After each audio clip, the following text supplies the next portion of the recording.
Bien le bonjour, donc dans cette vidéo, on va voir comment intégrer un tableau et le personnaliser, le mettre à sa main, disons. Donc, première étape, on va venir tout simplement dans l'insertion. Alors, on va venir insérer à partir de Word et on va retrouver l'option tableau. À partir de ce moment-là, on peut donc choisir de combien de cellules qu'on souhaite le tout. Si je désire tout simplement le changer de place, il n'y a pas de problème. Je peux le changer de place. Si je veux plus de cellules ou que je choisis d'en supprimer, je peux supprimer tout simplement une cellule. Si je souhaite en ajouter une, alors vous avez vu évidemment donc que en étant dans le tableau, j'ai accès dorénavant donc à l'onglet création, à l'onglet disposition.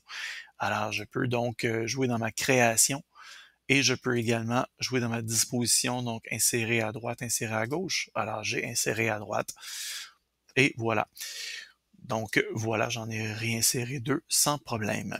Si je reviens donc à la création, alors je peux évidemment jouer dans les paramètres, à savoir donc mes styles, mes bordures, donc les lignes évidemment qui sépareront mes cellules versus les lignes qui entoureront mon tableau, etc. Donc là, je peux jouer vraiment dans mes bordures comme telles, bordures intérieures, je peux en supprimer, je peux en ajouter, je peux les grossir, etc.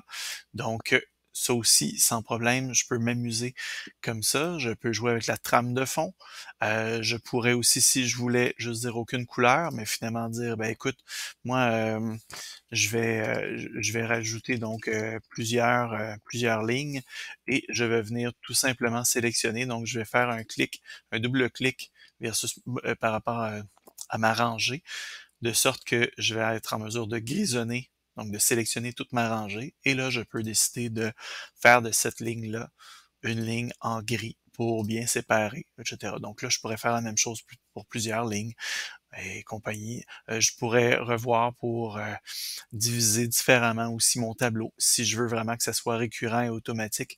Donc, je peux tout simplement faire un tableau sans aucune bordure de cette manière-là et donc ce soit alterné gris-blanc, etc. Donc là, je peux vraiment paramétrer, personnaliser tout ça sans aucun problème. C'est très simple, très rapide. Et par la suite, donc, je peux également jouer donc dans mon onglet disposition afin justement donc de revoir premièrement les propriétés de mon tableau. Par la suite, donc, je peux modifier quelque peu, donc effacer certaines lignes plus précisément, je peux supprimer le tout, etc. Donc, insérer différentes soit lignes ou colonnes. Je peux fractionner également, donc à tout moment, je peux décider de fractionner ou de fusionner. Évidemment, je peux utiliser mon clic de droite. Donc à partir du clic de droite, alors là, je peux fusionner trois cellules ensemble. Je peux fusionner deux cellules côte à côte sans problème. Je peux également, disons dans cet espace-ci, venir fractionner. Donc, je peux fractionner et dire, ben écoute, pour cette cellule, est-ce que je veux plus qu'une colonne? Est-ce que je veux plus qu'une ligne? Je veux garder une seule unique colonne, mais je veux la diviser en quatre lignes. Donc, c'est passé d'une cellule à quatre cellules. Fait à noter, par contre, si j'ai fractionné ici en quatre cellules, l'une en dessous de l'autre, je ne pourrai pas fractionner cette cellule-ci ou d'autres cellules en trois cellules. Comprenez que ce seront soit en deux cellules ou ce seront quatre cellules ou huit, mais donc, bref, vous comprenez le principe. Alors, je pourrais fractionner en deux cellules et là, ce sera évidemment donc réparti de manière égale. Si je voulais, par exemple, dire, ah non, j'aimerais mieux avoir une petite cellule et une grande cellule en dessous, ça peut se faire. On va tout simplement refractionner ici sans problème. Et celle-ci, je peux venir fusionner les deux sans aucun problème. Donc, c'est réglé. Et là, j'ai une petite cellule et une grande. Mais donc, comprenez que mes fractionnements de cellules dans ma ligne correspondront donc au fractionnement initial de la première cellule. Sinon, ben là, j'ai juste à refusionner le tout ici. Je refusionne ici. Et là, je pourrais décider, rendu ici, de dire, ben, pas de problème, mais je vais donc fractionner le tout en trois cellules. Finalement, je vais changer d'idée. Voilà. Alors, Ça, c'était pour le fractionnement et la fusion de différentes cellules.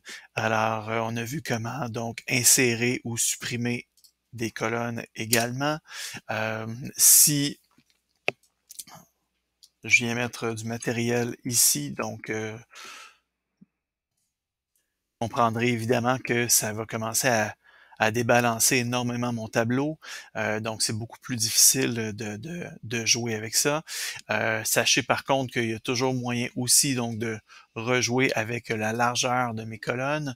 Donc, dans mes propriétés, je peux imposer évidemment une hauteur ou une largeur de colonne. Ça, c'est sans problème. Je peux commencer à jouer comme ça également pour, disons, si je prévois seulement avoir des chiffres, et à avoir du contenu davantage dans ma dernière colonne, ben là, voyez-vous qu'on est en mesure de rapetisser les premières colonnes et ensuite de ça, je serai en mesure de d'élargir ma colonne qui contiendra davantage de texte. Voilà. Donc, rendu ici, ben là, je suis capable de jouer et donc d'adapter le tout. De la même manière, si je veux venir reprendre ce paragraphe-ci, alors là, je peux l'amener juste ici, etc. Donc, évidemment, juste faire attention pour ne pas utiliser inutilement des sauts de ligne dans vos cellules, parce qu'évidemment, là, ça joue sur la hauteur de vos colonnes, de vos cellules également. Alors voilà, donc on peut intégrer du texte sans problème et il y a moyen d'adapter le tout également. Alors, si vous avez des questions, n'hésitez pas. Je vous remercie beaucoup et une bonne journée à vous.